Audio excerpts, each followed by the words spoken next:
Normally I'd be, actually I am annoyed with, Meathead's, titling of this kit reveal for Padawan Sabine Rin. I know why he said Sabine Rin Fair, but it's still annoying. Anyways, hello and welcome back to another Star Wars Galaxy Viewers video. Yes, this video is a day late and a dollar short, but, well, I'll be giving you my, rather, poor overview, go over of Padawan Sabine Rin's kit. Well, she's an attacker, Spectre, Mandalorian, Unalliance Force user, light side obviously. The Mandalorian tag, she's gonna work with Bo-Katan, Mandalore's team, Spectre because of the whole, Phoenix team being tagged Spectres, yada yada yada. And then Unalliance Force user because, well, she's a Padawan, not a Jedi. Well, I mean, she is a Padawan to a Jedi technically, but I guess she's Unalliance Force user instead of Jedi. I don't know. She'll have direct callouts to GL Ahsoka Tano, so she'll be part of the GL Ahsoka team along with Exile as a bridger to extent. Let's see. So apparently parts of Kanan's kit snuck into her basic and unique, and there's apparently a direct call out to whenever Kanan was training her with the Darksaber. Calling Sabine to assist allows her to stack armor pin. Yeah, that's on her basic. So if she gets called to assist, she'll be getting, I think, 60% armor pin stacking as a max. She's dropping on the 7th of November. Another Relic 7 rec for GL Ahsoka. Yippee, because that's what we needed, was a 4th marquee for this GL. She won't have a Datacron with this marquee event, but apparently she and herself and Ahsoka will be featured in Datacron set 19. I think that's the next Datacron set. Why does she not have the Jedi tag if she's a Padawan, even though she's referred to as Ahsoka's Padawan? She still has a way to go in her training to be called Jedi. Also, apparently, mostly because of game balance, so that's not a bad thing to have. Anyways, her basic is Practice Swing. This is where she gains the stacking armor pin. She gains 20% armor pin for her one turn, stacking to 60%. You deal physical damage to the target enemy, and this ability gains 50% critical chance for each ally below 100% health. So that's where the whole, Kanan thing breaks into the kit for her basic and then unique we'll get to later. So not a bad thing, honestly. Giving her stacking armor pin, kind of annoying. We'll see how much damage she actually does, though. Frantic Strike has a 3-turn cooldown with dealing physical damage to target enemy and inflicting pinned for 2 turns. Pinned, you can't gain bonus TM and you have minus 25% speed. And does not stack with Breach for speed down. Okay, so after they get pinned, you deal damage to all enemies and inflict off balance on them for a turn. Off balance, you lose 10% health and 10% TM if damaged by an attack, which is annoying for that one turn to be losing health and TM. Enemies critically hit by this attack are inflicted with another stack of off balance for a turn, which cannot be evaded or resisted. So maybe the first iteration of off balance can be resisted possibly, but the second one can't if it's a crit, so it's kind of annoying, but also, Fallback tactic uses her little wrist rocket with a 3-turn cooldown.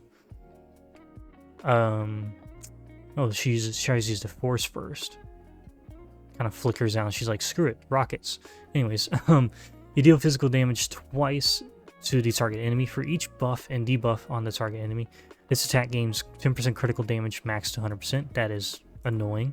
This attack gains 5% critical chance for each Mandalorian ally, and then doubled for Spectre allies.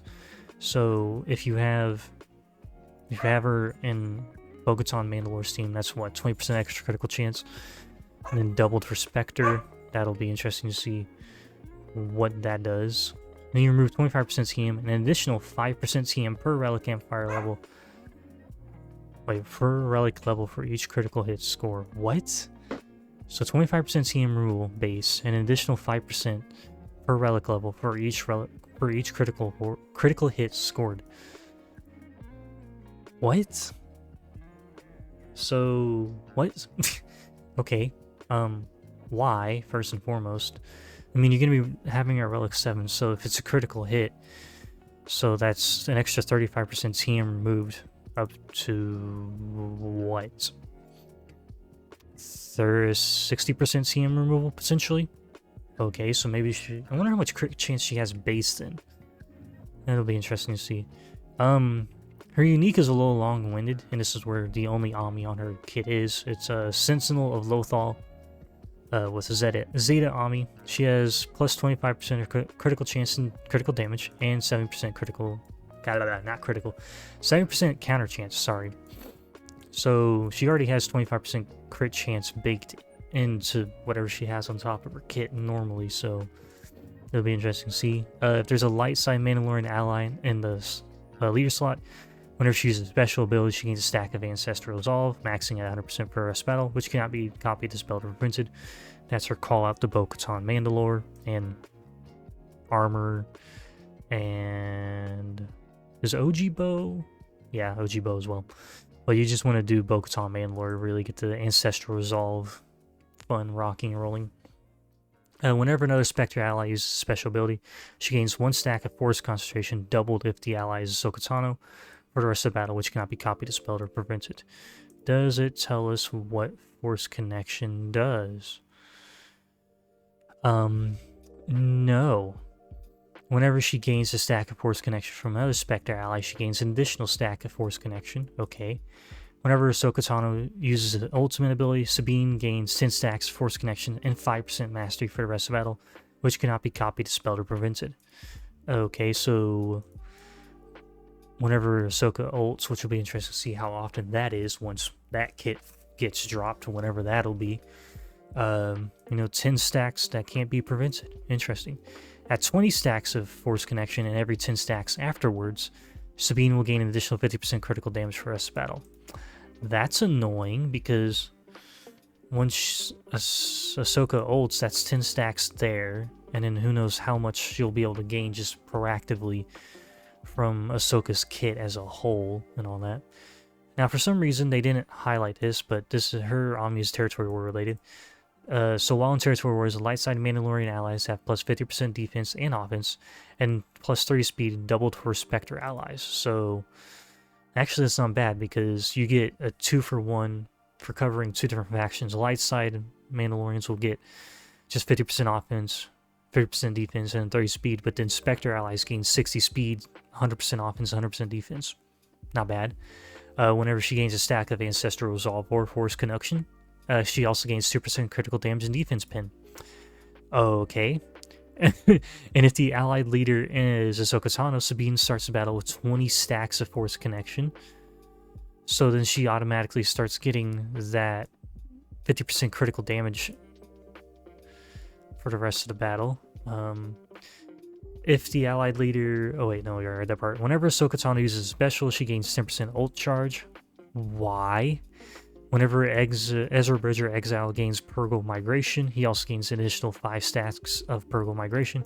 And then whenever a Spectre ally loses Exile, they gain 3% offense for 2 turns. That seems like it's going to be a bit of a very annoying defensive team between her, Ezra, and GL Ahsoka. Because we already know what Ezra's kit is, because of the whole Spectres and all that, and the fact that he's a Conquest character that's going to be becoming available this upcoming Monday, but like, we don't know what GL Ahsoka's stuff is other than like the Force Connection bits throughout the kit here for Sabine, so... yeah, it will be interesting to see. I mean, people are still thinking Hu Yang is still going to be another marquee rec for GL Ahsoka, which at this point in time, I would not be surprised if they pulled that because they've waited until November the 4th to drop Sabine's kit, and then she's dropping on the 7th of November. But it looks like maybe Ahsoka will be the end of December because the Datacron Rambunctious Rage ends in a month on Christmas Eve or Day, which one of the two. So we still have time before that new Datacron set has to drop, but yeah. Well, I know this video is a day late and $1 short, but let me know what you think of her in the comments below. Thank you for watching if you did. And yeah, I'll catch you guys later. I hope you have a good rest of your day.